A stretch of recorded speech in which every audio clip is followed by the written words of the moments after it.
Clue today న్యూస్కి స్వాగతం.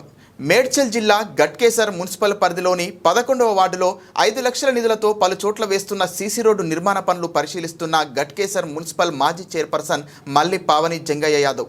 ఈ సందర్భంగా మాజీ చైర్పర్సన్ మల్లి పావని జంగయ్య యాదవ్ గట్కేసర్ మున్సిపల్ 11వ వార్డులో 5 లక్షల నిధులతో నిర్మిస్తున్న సీసీ రోడ్డు పనులను స్థానిక వార్డు మాజీ కౌన్సిలర్తో కలిసి పరిశీలించడం జరిగింది.